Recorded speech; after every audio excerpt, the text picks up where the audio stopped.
Coming up on today's show, the Galactic Star Cruiser is going to be closing forever. We talk about that and a bunch of other Disney news, and we start talking about movies as well. That's coming up today on Traveling with the Mouse.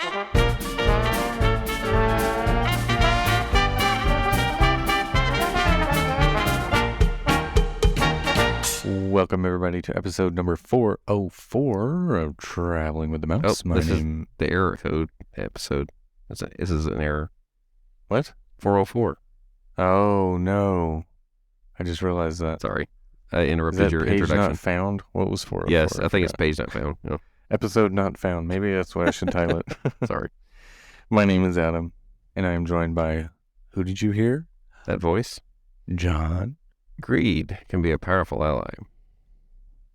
And it can also, almost destroy a company.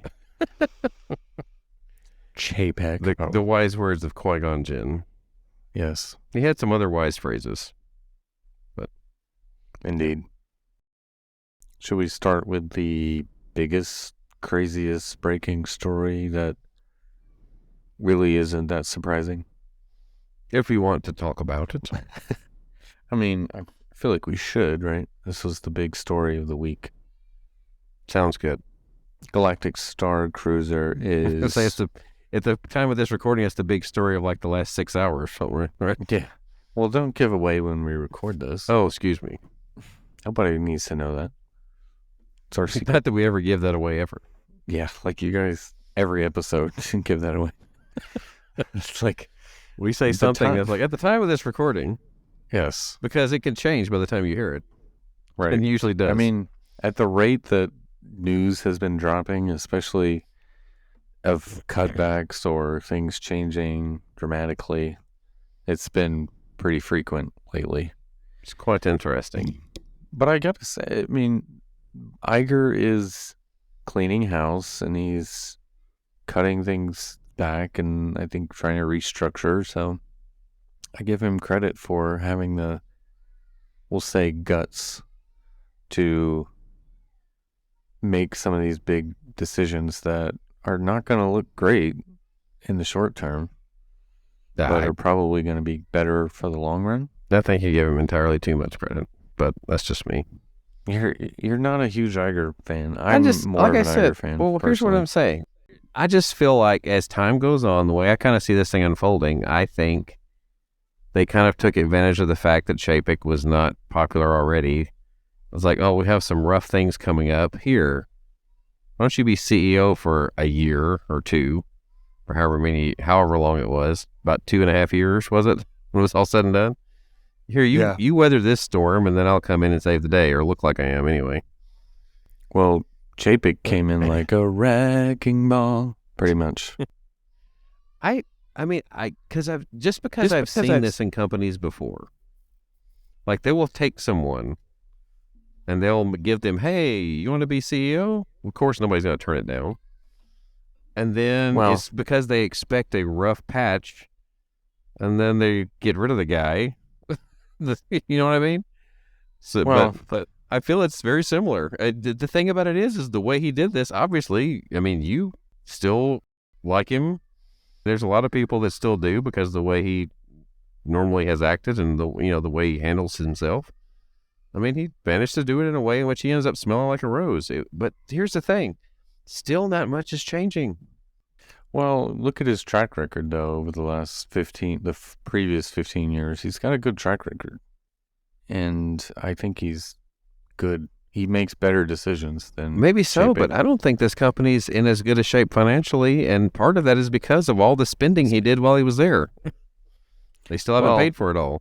Well, of course, yeah. The Fox thing is his biggest mistake. Well, actually, his biggest mistake was leaving it all to Chapek. But anyway, so yes, he's not perfect, but I think he's doing what he has to do. I mean, it's not fun or popular. Well, popular's not the right word. How many of those 7,000 or whatever jobs are cut by the Star Cruiser thing? Just curious. Just a handful. I don't think any of them. Yeah, I mean, I think they're not cut yet until September 30th. And then not yet, but that's what I mean. That could be considered part of that initial what he had named, right? Right. Now, that's going to be a very small number of when you Yeah. talk about the number that they talk about laying off. But Yeah, I hear people on the news saying they can write off some of this kind of stuff as a loss, or I don't know that part of it. But let's get to the story, though. Okay, Can well, we just go ahead. mention it? It was announced last week, as you're hearing this, that the Star Cruiser's permanently closing, and they're closing it September 30th. So this fiscal year, as Disney's fiscal year ends on September 30th. Interesting, right? Yeah, it is interesting timing because they had already said by October they were reducing the number of, voyages that they were going to do. And now they're straight up cutting them off and saying September 30th is it. So if you have one booked for after September 30th, you will be, reached out to by Disney to either reschedule earlier or you'll have to just get your money back. I think the timing is to try and make the first quarter of the next fiscal year look better. Possibly, yeah. I mean, and also just to kind of wrap this up for this fiscal year versus bleeding into the next year. So I think that's why they did it. They're also pausing any new bookings until May 26th. So this Friday is sort this out. Yeah. Yeah. And to give those guests who have booked already and time to either reschedule or whatever they're going to do so that they have openings to do that. I think part of this is hopes of creating some demand for the remaining time left, because that seems to work with a lot of other things, right? This is never coming back anymore. Yeah. That's like, like I said back in the day, the whole 90s strategy with, bringing stuff out of the vault and you better get it before it goes back in the vault. Right. It's kind of like that. I mean, what if they do this? Like they're about to close the Star Cruiser and it gets saved miraculously. I kind of doubt that, but. Yeah, I don't think selling out the rest of this is going to help save September it. Yeah. Not going to bring it's going to help back. their numbers, though.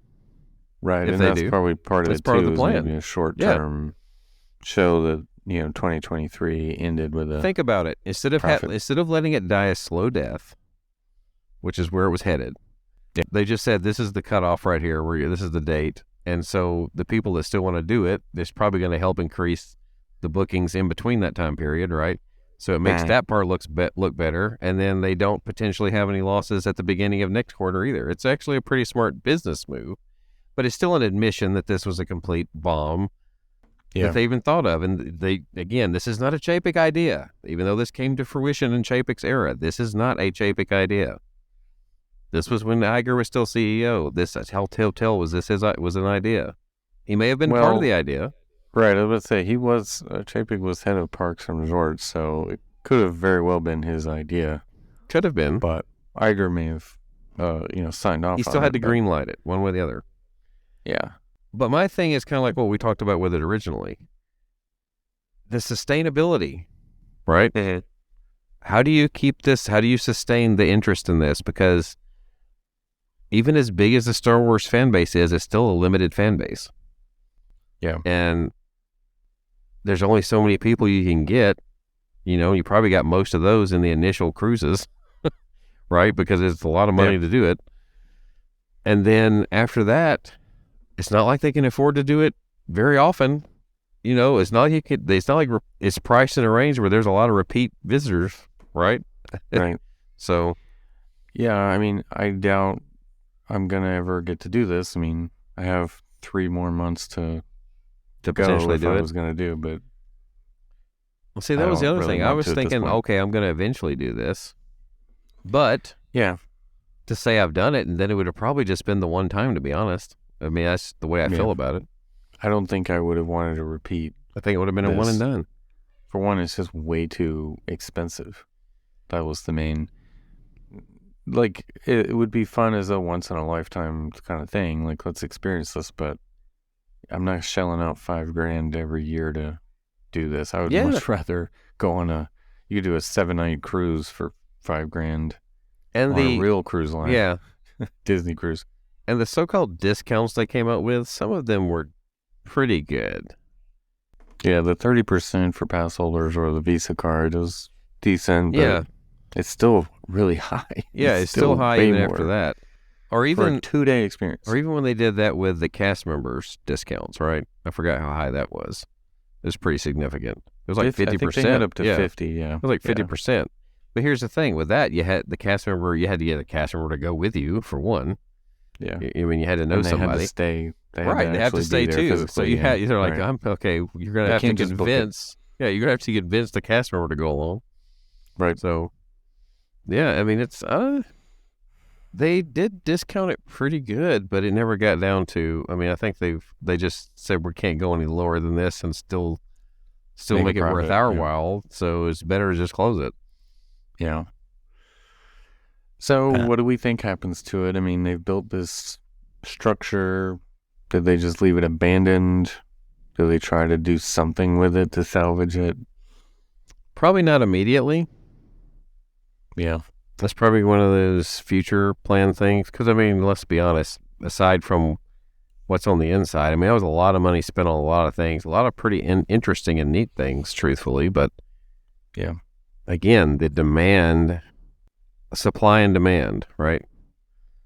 So it was a limited number of cabins, yes, and they're still weren't selling them out. And part of that was the price point. I mean, people look at this stuff. They look at this too as like, hey, it looks like a neat experience, but I can pay this same price or even cheaper in some cases and do an actual go somewhere, actually leave where I am cruise. Yeah. Versus a fake cruise is essentially what it is. Yeah. I mean, you can label it an experience all day long. And I think the other thing it suffered from was the fact that it was they tried to do something entirely new, whereas they would have been better off using original Star Wars stuff, I think. Yeah, probably. I mean, I think the hardcore Star Wars fans probably did do it once, but I mean, you got to keep this going 365, 24/7 kind of thing. Mm-hmm. There's just nothing there for who's going to shell out that kind of money repeatedly multiple times a year. And the type of staff that you had a lot of entertainment staff. Yeah, that's expensive. Right, it is. It's expensive to maintain. It's almost like people did not think this through. Right. Before they implemented this. That this wouldn't work. I mean, if we, the average person, have said this from the beginning pretty much, that this is surely not a long-term strategy. Yeah. I mean, how did they get this? Right. How did they not have doubts or a backup plan or something? This seems like Chapek's blind vision of, force. We talked about the fact that the theming stuff that we've talked about before, like even arriving. I was like, oh, there's the obvious that Batuu is not real right there in front of us. The backstage. Right, driving by it. Yeah. Right. But where they put things doesn't matter anymore. I don't know. It would be cool, though, if they at least moved some of the stuff over to Galaxy's Edge. But, can you physically move it, though? I mean, this kind of leads into another thing we'll discuss. The immersion was supposed to be part of this cruiser, right? Yeah. The immersion is kind of, the time frame or whatever has already been pretty much axed at Galaxy's Edge. Yeah. Just for the fact that the Mandalorian's there. Right. So I think elements of this could work, though, in Galaxy's Edge. Like the restaurant with the live entertainment was originally going to be a Galaxy's Edge thing. Like there was concept art for that. All we got was Oga's Cantina, which has like no food and overpriced novelty drinks. It's kind of small too. Yeah, it's tiny. And of course they're still you have a 45-minute time limit when you're in there. But anyway. There's a lot more availability there. I've noticed that. That's true. Yeah. I think. But still, have a signature restaurant with live entertainment. That would have been a good idea. That would do really well in Galaxy's Edge. That would have been a pretty good idea. I don't know where they put it, but not now. They'd have to change. It would something. Do really well. Is it time to already update Galaxy's Edge and change something in Galaxy's Edge like they do everywhere else? Yeah, it would be. And that would make a ton of money. Charge what you charge for Cinderella's Royal Table, but have live Star Wars entertainment and a menu like that. It could work. Yeah, it could work. So they could keep some of the same people, move that over. The lightsaber academy thing, you set that up somewhere in Galaxy's Edge and make you have to reserve time or even pay for it. People would totally do that. Yeah, that would sell out every day for a while. But it would give was way more people coming into Hollywood studios. It would give you way more chances for people to do that. You charge a one-time fee, or not a one-time fee, but a fee every time, whatever it is, just to do the training. A lot of people would do it. Supposedly. Or just make it a virtual queue for that. Yeah. People would love that. What's some of the other stuff that would be? Trying to think of some of the other stuff that could move over to Galaxy's Edge from the Galactic Star Cruiser. Yeah, trying to think. At least those two things though could work. They have. Seems like that Yoda experience was pretty cool. If they could find the way to work that in somewhere, that whole something like that. When they made him like he was there. Yeah, that was kind of a neat little thing. That could be cool. Do a little thing like there, just move that to Galaxy's Edge somehow. Also, I think the training, right? Wasn't that pretty good? The Jedi training, like I was talking about, lightsaber. Yeah. Well, that's what I said. Oh, they could easily do that. I don't know. I started thinking through more of the stuff again. But they also had that thing where you like shoot the TIE fighters and stuff in the control room or whatever. I don't know. You could move that over to Galaxy's Edge and do something with it. I mean, people would love that kind of stuff. I don't know. Well, here's the thing. In the official announcement concerning this, I had sent this to you and I kind of highlighted the phrase, right? When it says, we will take what we've learned to create future experiences that can reach more of our guests and fans. Mm-hmm. Couple of things just in that little bit of wording there. They're going to take what they've learned from this, and then the last line says, reach more of our guests and fans. Yeah. So that sounds like broadening the audience somehow, although I don't know how they plan to do that. I mean, it kind of sounds like maybe what we were talking about just now, because it's, it talked about how it was a small scale, 100 rooms, take what we've learned, create future experiences that can reach more of our guests. To me, that's saying, yeah, we screwed up. This is a very high-priced, small experience, and that was the wrong way to go. We need something where, hopefully in the park, where more and more people would get to experience it. Seems like things with the word experience is heavy on is not doing so well with Bob Iger. What do you mean? NBA experience. Oh, okay. Is that what you mean? The Star Wars experience? They're going to turn... I can say, just saying. Star Cruiser building. The Star Wars experience. This is another short-lived experience. We're going to have a lot of empty buildings soon, from the looks of things. It's just sitting there. Well, I mean, here's the other thing that we kicked around talking about this was, do they turn it into a boutique hotel and you'd have to add a pool somehow? You could turn it into a DVC resort, but you'd obviously have to redo some of it to make it a little bit different because, the idea is to make it immersive. I think if you did a hotel, you'd have to reverse that, right? You'd want people coming and going, and not.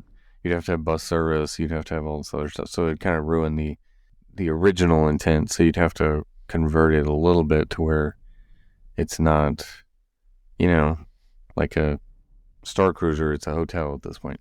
So I don't know what you would do to convert it to a hotel, but you could certainly. I think that would work better than this 2-day experience. Just let it be a Star Wars themed hotel.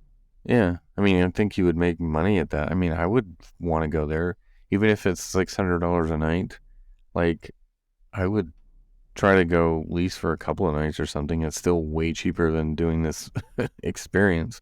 Yeah, you might get more people you feel like that's the other thing I think a lot of people are hesitant about, is you're paying so much money, but you also feel like you're locked into this. And there's, right. Because the whole purpose of going on a Disney vacation is to go on a Disney vacation, not focus 2 entire days of my vacation on one subject. Right. Yeah. I don't feel like that was ever a part of their deal.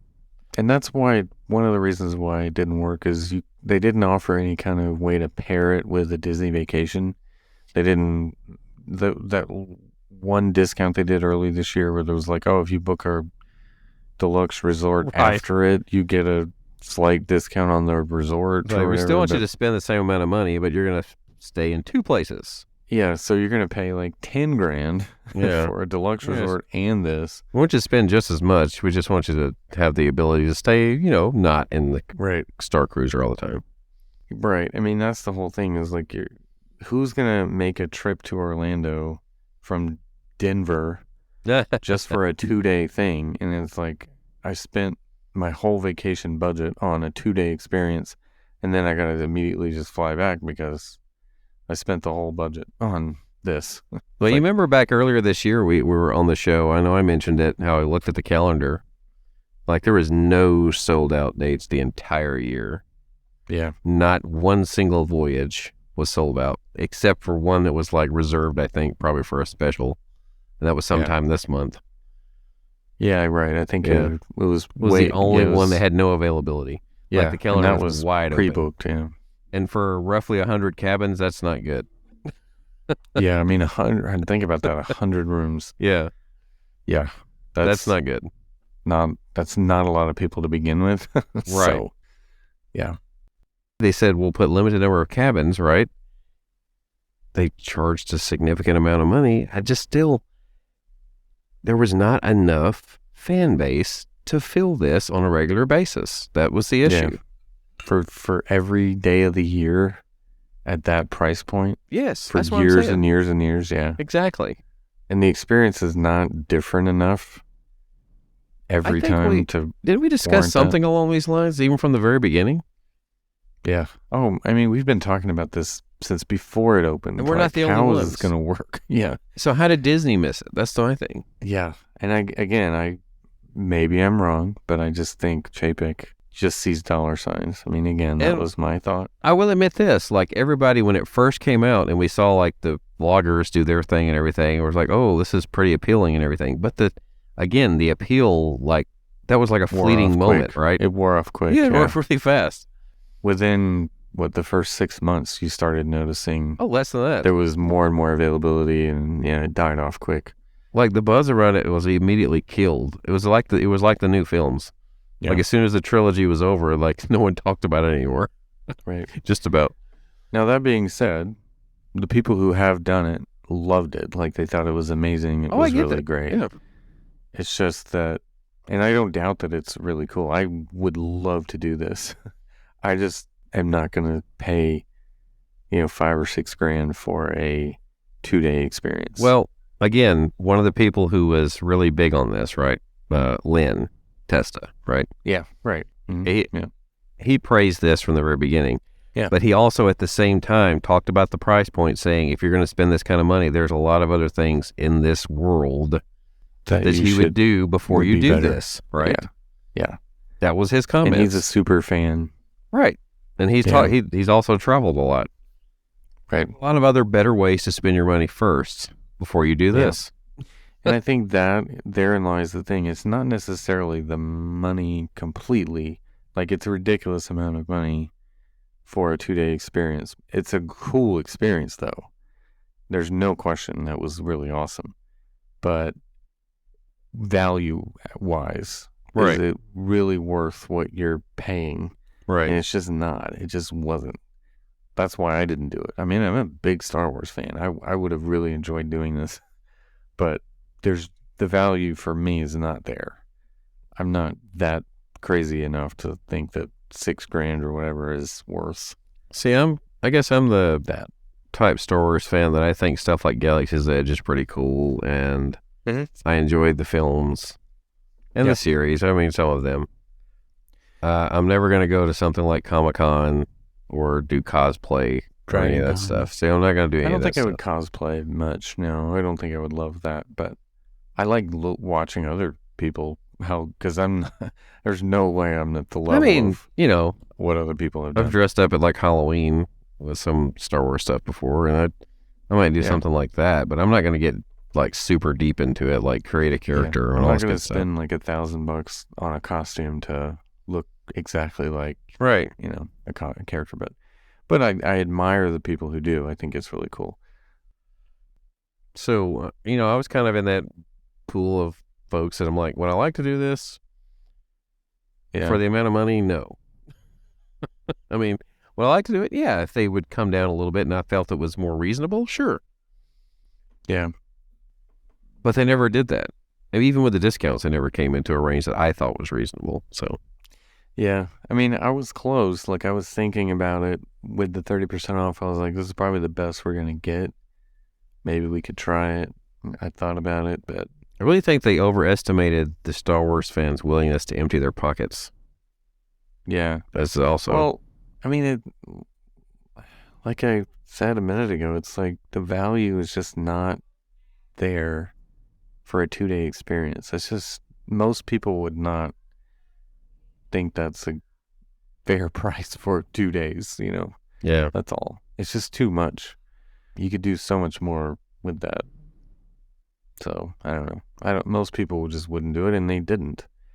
And I think the other issue, as we've already kind of talked about too, is it's so separate from Walt Disney World that most people coming to Orlando with their family are just going to go to Universal, go to Disney for a few days each. Mm-hmm. Like this is not something. Oh, let's add on another Another experience. $5,000 for 2 more days on our trip. Like it just didn't work. But I think they should piece out some of this because I would love to see a table service restaurant in Galaxy's Edge, or that would be awesome. But This is all a little bit too fresh right now for me to say what I like think they might do in the future. yeah, I'll have to ponder that one a little bit before I would go that far. But I think we're also seeing that the fact that they most likely, because we don't know 100%, but most likely they stripped out a lot of what they were going to put in Galaxy's Edge and tried to put it all in this experience to make it more profitable. But I think it does still show you that, yes, while we were talking about we love Galaxy's Edge and it's cool, it's a shell of what they promised us. So, right, I would much rather see Galaxy's Edge have had a lot of this stuff built out instead of having this add-on, super expensive. I think they would have made more money had they just made Galaxy's Edge what it should have been to start with. right. That's what I think. Anyway, we should move on. And now for a quick commercial break. Calling all parents. Meet the Family Cash Card, Greenlight's newest credit card for parents. You can earn up to 3% cash back on every dollar spent. No limits, no categories, no hassle. No kidding. You can choose to auto-invest your cash back to pay for your kids' college. Apply it to your balance, or send your cash back straight to your wallet. It's basically cash back your way, every day. Get started today at greenlight.com. And now back to the show. But the other big news story of the week was about the Lake Nona project. This was also That was a big news story. Well, I mean, that was the two that most people have picked up on in the news this week. But this was also a Chapek thing, and I think it's significant because it shows Iger is kind of paying more attention to what maybe the internal employees felt, because you heard a lot about. So the story is, they were going to move Imagineering and some other from other departments, right, from California to Lake Nona in Florida, near Orlando, to cut costs, essentially. Basically have, it would be a lot cheaper in Florida to run a lot of the business there. But this was a Chapek decision. It wasn't very popular, from what I understand, internally. The employees did not want to have to leave and move all the way to Florida if they've been in California forever or whatever, and their families are already there and everything. And most likely, too, it was a way to save money on future labor costs, right? You could probably have it a lot cheaper in Florida than in California. So they decided now to scrap that whole thing. It was supposed to be $1 billion development. The news, of course, is talking about it like, oh, well, Disney's getting back at DeSantis by cutting this big project, whatever. I honestly don't think that was why they cut it. I think a lot of it was internally, the employees didn't want to do it. A lot of Imagineers left because they didn't want to move to Florida initially. And so, they fired like Joe Rohde and some of the others. Well, sorry, not fired. They encouraged them to retire because they weren't going to move. Joe Rohde wasn't going to move to Florida.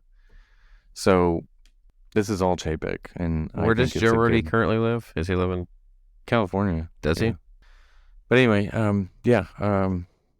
so they're canceling this project. I don't think it has as much to do with DeSantis as the news outlets are trying to make it seem like.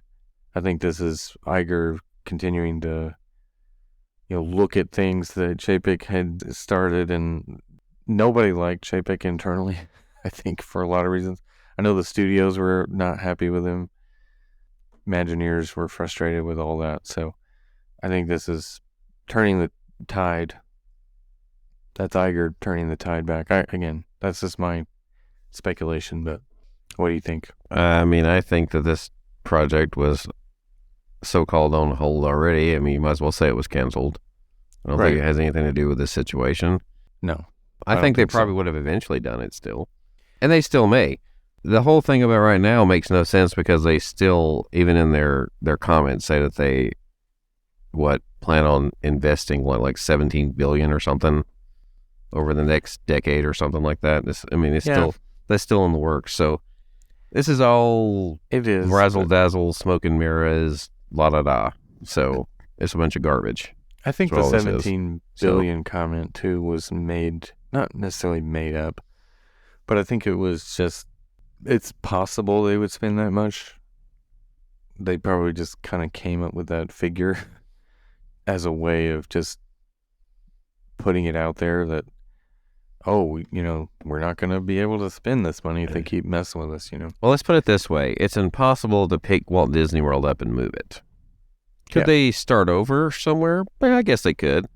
Is the company in the position to spend that kind of money? I don't think they are, as much as some people think they are.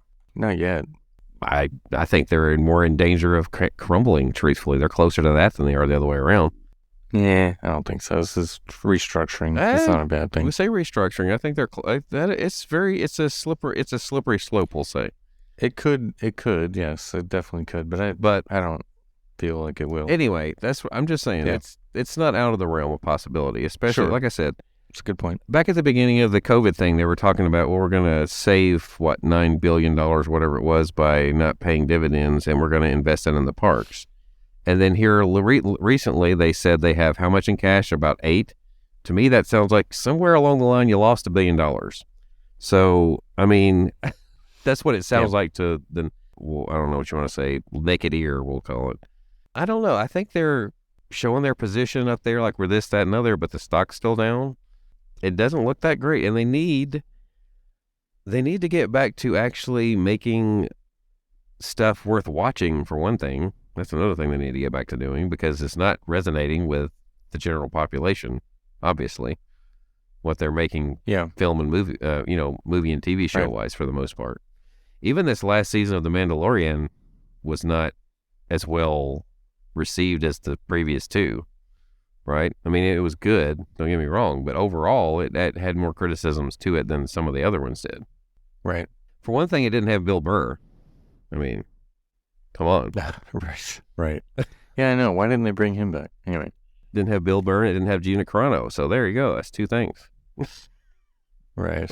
Well, I do want to just mention what they said about the Lake Nona thing, because it was an email that went out from Josh Tomorrow. I think you referenced part of it, right? The 17 billion part. Oh, okay. But some of the wording I did find interesting of the email that went out. Go ahead. He says, as many of you know, the company had decided to build a new campus in Lake Nona. Cast members, Imagineers, and employees were asked to commit to making the move to Florida While some were excited about the new campus, I know that decision and the circumstances surrounding it have been difficult for others.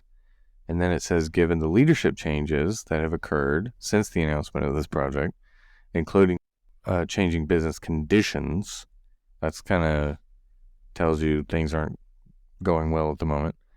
We have decided not to move forward with this campus. The decision was not easy to make. I believe it's the right one. As a result, we will no longer be asking our employees to relocate, which, again, I think the majority of the people who were asked to move didn't want to, and so they were not happy with Chapek because he was basically saying, leave, move or get, you're out of here kind of thing. Some of them have already moved. Some of them have quit. So I think this is probably a move to make some people happy again and, kind of revitalize the morale a little bit. So what do you do with the people who have already moved? It does say, we'll talk to you individually about your situation, including the possibility of moving you back. That's what the email says. So there are some people that have moved, but they're going to handle it, looks like, case-by-case basis. And it sounds like they're suggesting pay for it. Do they pay for them to come here? Well, it says, I don't know, that's a good question. It says possibility of moving you back. Anyway, so it also says about the $17 billion and 13,000 jobs over the next 10 years. It says, I hope we're still able to do so. We are committed to our teams who call Central Florida home and our customers around the world. I want to thank you for your dedication, blah, blah, blah. Some of this, though, it's funny how it's an email that's sent internally, but they know it's like going to get out. And so it's basically a press release. So they do word it very carefully. In today's world, yeah. Yeah. But anyway, I just found that interesting, saying, I hope we're able to do so. Again, they're really harping the $17 billion and, we may not get to do it now because, Florida's not friendly to Disney anymore. So it's their PR, talking point to kind of keep that out there, because the media is really going on with that one about this story got taken over by that. It had nothing to do with DeSantis to me. This is they were going to do this, pull the plug on this because Chapek. That's my thought anyway. It was an unpopular decision by Chapek, and now they're reversing it. Anywho, moving on. There's some other stories. Did you see the new Haunted Mansion trailer, by the way? I was curious. No, I haven't watched that. I thought it was interesting. It looks different than I expected. The kind of plot that seems to be... It's interesting. I'm curious. It's got some good actors in it, too, so we'll see. I don't know what to think anymore until something's actually out. Let's just put it that way. So speaking of that... They seem to find a way to ruin it. Yeah, we'll see. Somehow. Well, the first Haunted Mansion movie wasn't great, so maybe no, it was not well received. As a matter of fact, the first two movies based on Disney attractions that they did in the early 2000s weren't very well received. It wasn't until Pirates. Yeah, Pirates was the one. What was the other one? I'm blanking. Country Bears? Country Bears was the first one, and that one tanked big time. Yeah, it was not good. Yeah. I have watched that one before, though. I mean, it's not a great storyline, for one thing. It's kind of... Yeah. It just didn't work. I don't know who came up with that idea. And I don't know. Why did they feel the need to make Haunted Mansion almost like a comedy? I guess to keep it Disney-esque. They couldn't really do a horror movie. Right. And it is kind of comedic in a way. I mean... I guess. I mean, they're sort of fun-loving spooks, but that doesn't mean it has to be a comedy. I don't know. I haven't watched it, the new trailer, but I mean, the effects look good, I'll say that. I'm just a little concerned about what they're doing storyline. I guess we'll see. Yeah. I was a little concerned about the length of the indie movie, because that's the longest indie movie by far. Yeah. Speaking of that, I was looking to see... I've seen some initial reviews from the Cannes Film Festival, and most of what I saw was positive. It wasn't like, this is the greatest, this is amazing. But it was like, this is good, it's better than Crystal Skull, and it's a good way to, end the saga or whatever you want to call it, end but I'm not seeing rave reviews, but I've seen that this is good, and it's it's a good way to end it. So are the reviews there? Are some of these people critics, or are they just regular fans? I mean, what's the? I think it's all critics because it's the well, film festival. Well, if recent events tell you anything, recent years, I mean, that doesn't mean anything at all. Then, if it's critics. Although I gotta say, well, yeah, because for example, the critics score for the Super Mario Brothers movie is 59%. Is that according to Rotten Tomatoes? Yeah, I'm looking at Rotten Tomatoes. Of course, the audience score is 96%. Yeah, and I agree with the audience on that one. And then you take ones like Last Jedi, right, where the audience trashed it and the critics praised it. Exactly. Yeah. And okay, well, I was going to talk about that now that you mentioned Last Jedi, but really quickly. Okay. The current, as we're recording this, is a 50% on Rotten Tomatoes for Dial of Destiny. So I thought it was a little better than that based on what I read, but 50% from critics? Yeah, it's only 8 as we're recording this, so it might go up or down depending on how many more critics weigh in, but it's super early. Doesn't even come out until next week or the week after. Is it Memorial Day weekend? No, it comes out June 30th. Huh? I thought it was a May. No, June 30th. Okay. June 30th. And the runtime, like you said, is 2 hours and 24 minutes. So it's almost 2.5 hours. It's long. For indie, it is. For an indie movie, it's very long, yeah. A lot of what I've heard is it's like safe, meaning that it's more fan servicey instead of kind of taking a risk. But to me, like, isn't that how you want to end it? Do you want to take a big risk with an indie Indiana Jones movie when Harrison Ford's 80? If you're not going to continue it. Right. This is definitely the last one, so it's like, do you really want to take a big risk on the last one? I think this was better. You want to feel like you get closure when it's all said and done. Yeah. Speaking along the lines of indies, I see they're bringing the Young Indiana Jones Chronicles to Disney Plus. Yeah, and all the Indiana Jones movies. That may have been what you heard. Is they announced that the 4 Indiana Jones movies are coming Memorial Day weekend to Disney Plus. 4 Indiana Jones movies? I just remember 3. Yeah, right. There is the 4th one. Yeah, the one we don't speak of. I remember I was just having to do a nod to your brother there. Right. Like, I don't know what you're talking about. Exactly. Well, again, they have the villains are Nazis again. So again, they're going back to the formula. Doubt, go back to. Like I say, so is he going to start out with an artifact and just miss out on it, and then he's going to be in a classroom? Yeah. What actually, else? No, it's what it looks like. Because isn't that what they did? Is it not what they did with Last Crusade? They just went way back that time. So think of it this way: you don't get this at the beginning of Temple. At the beginning of Raiders, he's going after something. He gets it. Someone takes it away. At the beginning of Last Crusade, he gets the cross. He gets taken away. Yes. So the only difference is in Last Crusade, he actually ends up getting it back afterwards. But when he's much older. Yes. And he never did that with that, whatever that was, the Jevito's head, whatever you want to call it. What do you call that thing? The idol. Fertility idol. Yeah. That's what they call it. Fertility idol? Okay. That's what they call it in the Shop Disney. You could have won them. If only you spoke Jovitos. Yeah. Well, anyway, speaking of Disney Plus, I was going to talk about Last Jedi, but I'm not going to do that because it'll take too long. No. It would take too long. But speaking of Chapek as well, there's a lawsuit claiming that Chapek misled the investors about Disney Plus and how it was doing. It also names Christine McCarthy, by the way. Yeah, right. I was going to mention that. Yeah, she's the one that ousted him, essentially. What? Right. So too little, too late, I guess. Since you're being sued too. Right. Although I don't see where she's really that much better, truthfully.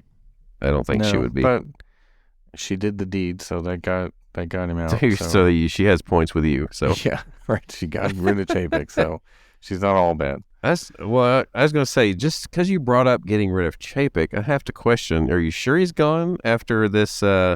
Disney Plus data and intellectual property will drive the future theme park investments. Right. Either he's not really gone, or this was Bob Iger's idea in the first place. Yeah. where was the source of this again? I forgot where this came from. Well, it was just out yesterday as of the recording of this. It was from Christine McCarthy. The It quote. was at the something technology, media, and telecom conference, yeah. But she said that. And again, I think, so the fact that she's in this lawsuit she has a lot to do with the success of Disney Plus. A lot is riding on it for her. So therefore, she's trying to push this. Hey. They're already pushing some things out the door on Disney Plus. I know some that were being cut already were like Willow, Jeff Goldblum. Oh, right. There was lots of stuff that's being cut from Disney Plus now that's being removed. Yeah. That show was not that good, though. Which one? The Jeff Goldblum thing. Yeah, no, I think I only watched like one episode of it, and that was just... I watched 2 or 3, and I'm like, okay, I love Jeff Goldblum, but... It just didn't work right. Yeah. Yeah. He had a different thing. He had like an internet show that was way better, but anyway. I don't know where they come up with some of this stuff sometimes. Yeah. But let's be honest, of the ones that they actually created for Disney Plus, the only one that's done really much is the Star Wars stuff. And pretty much nothing else has done well. I mean, just to be honest. Yeah. Literally nothing else has done well of the stuff they've created new. Can you name one other thing that you can even just think off the top of your head that was new, that was a hit, or gets talked about? Something that's new? Something that they'd made since Disney Plus was released. That hung around on Disney Plus. Oh yeah, that hung around and people actually talk about it. You can't think of anything. It's The Mandalorian. That was the main one when it first came out. That was like the main reason people kept it. Right. There was people that liked Andor. It actually gets a pretty good rating on Rotten Tomatoes, by the way. Right. Among the fans. Yeah. Let's see. It was Star Wars related stuff. Got the best reviews. Right. And yeah, all Star Wars material. The animated shows are good. I just don't watch them. I mean, that's what I'm saying. The Bad Batch gets good ratings. Right. Everything they've done was Star Wars related. So Lucasfilm is pretty much the only contributor that got new stuff that people actually watch. That's what it seems like to me. If you ask my 5-year-old, he'd say Spidey and Friends. Okay, I'm sure that one's doing well. Okay, Marvel too. When's the last time There's a few things. Disney Studios put something out on there that actually resonated with the fans? I don't know. Yeah, they haven't had a great success, and that's, as you said before, when they lost Lasseter, the stories have started to suffer. That was specifically, gosh, what's the name of it again? Pixar? Pixar. That was specifically Pixar. I mean, when he left, he was head of all of it, right? Disney and I think Billy was Frozen, where he kind of came in, and he was kind of his first one in Frozen. Wasn't his first Disney Studios picture Princess and the Frog? I think it was. He was over that. Yeah, I think he came in. Yeah, because it was his decision to make it hand drawn. Right, and then Frozen, and several of the. I mean, all those in that time period. Kind of like really the Disney comeback. Yeah, he was, had a hand in. Yeah, since COVID, has there been a Pixar film? I can't even think of a Pixar film that I've watched since COVID. Well, when was Toy Story 4? Was that 19? That was 19. Yeah. I can't think of one. Since then, when was Inside Out? Inside Out? That was way before that. What do you mean? I mean, Inside Out. What am I thinking of? Onward. That was like right when COVID hit. That was pretty good. Wasn't that Disney though, or was that Pixar? That was Pixar. Yeah. Okay. Turning Red wasn't that straight to Disney Plus? And Lightyear was a disaster. Luca was pretty good. That one was during COVID, but I don't know how well it actually did. Is Luca Pixar though? I thought Luca was Walt Disney Pictures. No, Luca was. Soul was really good. That was during. It kind of blurs together to which one's Pixar and which one's Walt Disney these days. Right. They're not like classics. Like Incredibles 2 is really decent. Coco was probably the last really good original one. What were you? Okay, Inside Out was further ago than I thought. It was 2015. Huh. Yeah, I don't know why you thought it was like. It was before Coco. I thought it was more recent than that.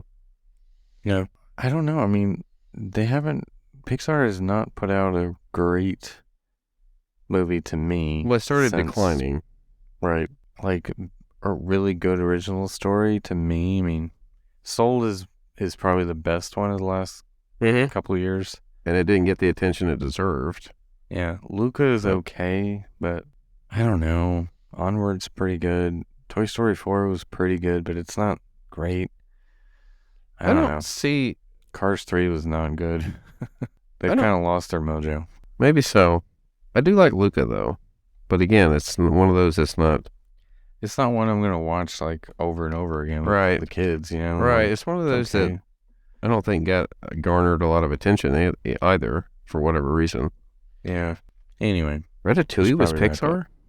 Yes, so was Pixar, dude. Okay. Excuse me. Some of these that I always thought were Disney studios were actually Pixar, like Brave. I thought that was Disney. The latest movie, though, Strange World. I haven't seen it. I saw a preview of that, and I was like, okay, it's very weird. Obviously, it's called Strange World, but it really bombed from what I understand. Like, I barely heard anything about this movie. Yep, I had forgotten that it existed. It didn't do well. I think it only made like 30, 40 million or something like that. It was bad. Which sounds good to us, but... Right, it probably lost them like $100 to $200 million, I think. It was some huge bomb. And see, so another thing that I don't like about how they handle this nowadays is the whole, like, taking out the classic live action things. I think that's worked out like maybe twice out of all the ones they've done. And they're just doing it because they know that people will at least give it a chance the first time because of what the original was. So it's going to make some money, whether it's any good or not. I just hate the idea that they're doing this way. I don't know why they continue to do this like it's a good thing. Yeah. It's like I said before, it's this generation of Disney's version of the straight-to-home video sequels that they did in the 90s. That's what this is. It's this era. It's this era. The live actions are this era's straight-to-home videos. Right. We're going through another period. It's a different phase. Kind of the down period again.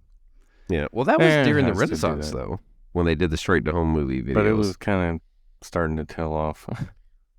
Like, the sequels were just bad ideas. Yeah. And the originals. Just bad. Well, I'm going to just wrap it up there. We should stop our rant for this time. Yeah, there's plenty of time to rant again. Rabble. So until next week, when more crazy news breaks, probably by the time you're listening to this, something else has happened. I was going to say, but we thought we caught it this time, but tomorrow something really big will happen. Yeah, we'll see. Maybe. So anyway, where all can we be found out there for breaking corporate news? Well, we have Facebook, Twitter, and Instagram. That's all at TWTM Podcast. We have a Spreadshirt store, which you can buy your exclusive TWTM merchandise. That is shop.spreadshirt.com/TWTM Podcast. And we have a YouTube channel, which has our latest, which was some Splash Mountain videos, some classic footage, which has done fairly well in the views. So we'd appreciate it if you go see that. Where can you find that, Adam? Our website, travelingwiththemouse.com. We have an email address, podcast@travelingwiththemouse.com. And if you want to have some assistance booking your next Disney trip, you can use our travel agent friend. Her info is also on our website, travelingwiththemouse.com. So, for John, my name is Adam. This has been Traveling with the Mouse, and we hope you will join us on our next trip. Please. I need the trips. We need the money? No. That too. Fund us. Send us on a star cruise before it's over. Right. Please. Somebody. Please. Disney. Iger, if you're listening.